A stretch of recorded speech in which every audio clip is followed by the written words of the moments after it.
Hi అండి. పెళ్లి కాకముందు మా అమ్మమ్మ చక్కగా వండి పెడితే చక్కగా తిని పెట్టేసేదాన్ని. పొద్దున్నే లేచేసరికి మా అమ్మమ్మ కాఫీలు, టిఫిన్‌లు రెడీ చేసి పెట్టేస్తే శుభ్రంగా తినేసి రెడీ అయిపోయి కాలేజీకి బ్యాగేసుకొని సైకిల్ తొక్కుకుంటూ పీర్ లెవెల్‌లో విజయశాంతిలో ఫోజు కొట్టుకుంటూ వెళ్ళిపోయేదాన్నండి అందరికంటే ముందు. అంతేగాని మా అమ్మమ్మ ఇంటి పనులు, వంట పనులు అసలు నేర్పించలేదండి. ఇదేంటిది ఈ పిల్ల ఇంతకుముందు వీడియోలో చక్కగా పనులు చేసేదాన్నని చెప్పింది. ఇప్పుడేమో చేయట్లేదు అంటుంది అనుకుంటున్నారా ఏంటి? అవునండి, పనులు చేసేదాన్ని. పొలం పనులనమాట. మా సైడ్ ఏంటంటే ఖచ్చితంగా సెలవొత్తే చాలు చేలోకి జబ్బట్టుకుని లాక్కెళ్ళిపోయేవాళ్ళు. కాదు, రాదు అన్న మాట నోటి నుంచి వస్తే కనుక మూతి మీద బాధేసేవాళ్ళు. ఆళ్ళ చేత బాధించుకోవడం ఎందుకులే అని చెప్పేసి మాట్లాడకుండా వెళ్ళిపోయి పొలం పనులు చేసుకుని వచ్చేసేవాళ్ళము సెలవు. మా అమ్మమ్మ వాళ్ళ ఇంటికాడ చుట్టుపక్కల ఉన్న ముసలోళ్ళందరూ వచ్చేసి ముసలి మీటింగ్లు పెట్టేసి మా అమ్మమ్మకి బాగా ఎక్కిచ్చేసేవారండి. పిల్లకి ఆ పనులు నేర్పించట్లేదు, ఈ పనులు నేర్పించట్లేదు, ఇంటి పనులు అసలే రావు, ఇంకా అసలు వంట అయితే ఇంకా అసలే రాదు, రేపొద్దున మొగుడికి ఏమి వండి పెడుతుంది అనేసి బాగా ఎక్కిచ్చేసేవారండి. మా అమ్మమ్మ ఏమి అవేమీ ఎక్కించుకోకుండా కాదు. వాళ్ళకి ఏం చెప్పేదంటే అదే నేర్చుకుంటుందిలే అని చెప్పేది. మళ్ళీనేమో మా అమ్మమ్మ వినకపోయేసరికి వాళ్ళు ఏమనేవారంటే, సావిత్రమ్మ పిల్లకి ఎంత గారం పెట్టకూడదు, ఆడపిల్ల రేపొద్దున అన్నాక మొగుడింటికి వెళ్ళి ఏం పని చేస్తుందని చెప్పేవారు. అయినా కూడా మా అమ్మమ్మ ఏం పట్టించుకునేది కాదు. రెడీ అయిపోయి కంచం కాడ కూర్చునేసరికి చక్కగా కంచంలో వడ్డించేసేది, శుభ్రంగా తినేసేదాన్ని మా తాతయ్య, నేను మా అమ్మమ్మని.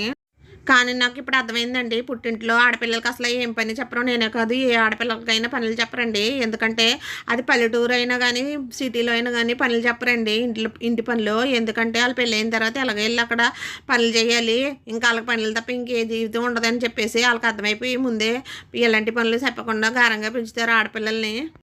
అంత గారంగా పెరిగిన తర్వాత మా అమ్మ నాకు పెళ్లి చేసి పంపించేసింది మా ఆయన దగ్గరికి. చూడండి, పెళ్ళి అయిన తర్వాత మా అత్తగారి ఇంట్లో ఫస్ట్ రోజు నన్ను ఏమన్నారంటే టీ పెట్టమన్నారు. అబ్బా బాబోయ్, నా పరిస్థితి చూడాలి. ఆ టీ పెట్టమంటే అసలు నాకు ఎలా ఉందంటే దమ్ బిర్యానీ వేయమన్నంత ఫీలింగ్ వచ్చేసింది. ఇదేం చేయాలరా నాయన, నాకు టీ అయితే రాదు అని చెప్పేసి మొత్తానికి 5 మనుషులు కాస్త నేను 10 మందికి పెట్టేశాను. అందులో ఎంత బెల్లం వేయాలో, ఎంత పాలు వేయాలో, ఎంత టీ పొడి వేయాలో అస్సలు తెలియదు అనమాట. అప్పుడు చూడాలి నా పరిస్థితి. ఇంట్లో కూర్చుని ఏడ్చేసాను.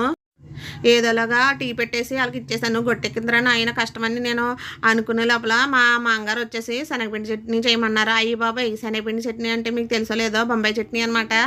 అయితే చూడాలి నా పరిస్థితి. మనకి ఎప్పుడు వేసి పెడితే తినడం తప్ప ఇలాంటివి చేయడాలు ఏమీ రావరా నాయన అనేసి కంగారు పడుకుంటా గబగబా మా ఆయన దగ్గరికి వెళ్ళేసరికి మా ఆయన ఇంకా లేగలేదండి, చక్కగా పడుకున్నాడు.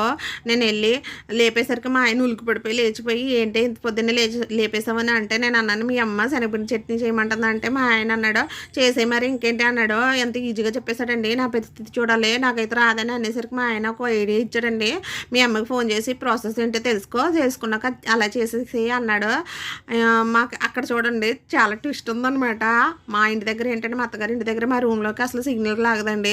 ఫోన్ చేసేసరికి అసలు సిగ్నల్ లేదు. మా అమ్మ ఒకటి చెప్తుంటే నాకు ఒకటి అర్థమవుతుంది. ఏదోలాగా మా ఆయన్ని బయటికి వెళ్ళి మాట్లాడేసి అది ఏంటో తెలుసుకుని వచ్చి నాకు చెప్పేసేయి అని చెప్పేసి ఆ సీక్రెట్ కాస్త అడిగేసి తెలుసుకో అని చెప్పేసి మా ఆయన్ని బయటికి గెంటేసాను. ఫోన్ ఇచ్చేసి మా ఆయన వెళ్ళి వాళ్ళ అత్తగారితో అదేనండి మా అమ్మతో మాట్లాడేసి మొత్తం మీద ఆ ప్రాసెస్ అంతా తెలుసుకుని నా దగ్గరికి వచ్చేసాడు. అయితే ఏముంది ఇక్కడ ఇంకా ట్విస్ట్ ఉందండి. మా ఆయన వచ్చి నాకు చెప్పేటప్పుడు నేను కిచెన్లో ఉన్నాను, మా అత్తగారు పిలిచేసింది అనమాట. నా పక్కన మా ఆయన చెప్తే బాగోదు కదా అని చెప్పేసి మా ఆయన నన్ను ఏదో కావాలని పిలిచేసి నన్ను నాకు మొత్తం ప్రాసెస్ అంతా చెప్పేశాడు అనమాట. ఎంత ప్రాసెస్ తెలుసుకున్నా కానీ మనకైతే పొయ్యి మీద ఏనాడు గిన్నె పెట్టి వండినా అనవాలే లేదనమాట. అలాంటప్పుడు మనకి తెలిస్తే ఏమన్నది, ఎలా పెట్టాలి ఎలా చేయాలన్నది తెలియదు కదా.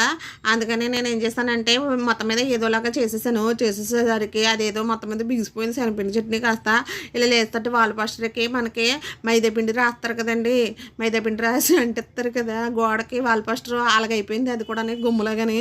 అది ఏం చేశానంటే మా అత్తగారు వచ్చే లోపల స్నానానికి వెళ్ళిందనమాట. స్నానానికి వెళ్ళి వచ్చే లోపల నేను ఏం చేశానంటే అదంతా పట్టుకెళ్ళి సింక్లో వేసేసి వాటర్ కొట్టేసాను. మళ్ళీ 2సారి ట్రై చేసేసి తయారు చేసేసాను అనమాట మొత్తం మీద ఏదోలాగానే.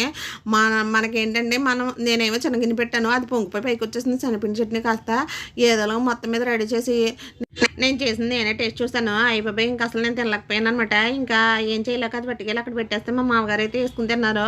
ఇంకేం అనలేక నన్ను చాలా బాగుందని చెప్పి వెళ్ళిపోయారు. చాలా నవ్వేసుకున్నాను అనమాట. ఇదేంట్రా బాబు ఇలా చేసిన కానీ వాళ్ళు బాగానే ఉందన్నారు అనేసి.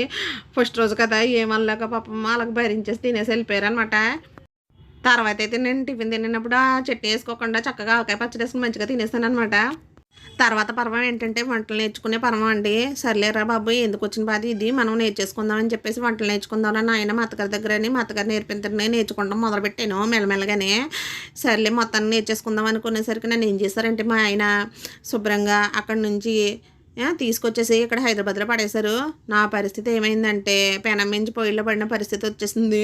అక్కడ ఏదో మా అత్తగారి దగ్గర మెల్లమెల్లగా నేర్చుకుంటున్నాను, చక్కగా మా అత్తగారు వండితే కొంచెం తినేస్తున్నాను అనుకునేసరికి ఇక్కడ తీసుకొచ్చి పడేసేసారు.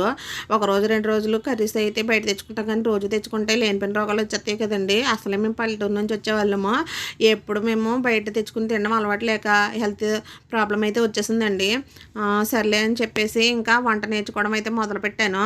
తర్వాత మీకు మళ్ళీ తర్వాత చెప్తాను. ముందైతే ఒక లైక్ ఇచ్చేసేయండి.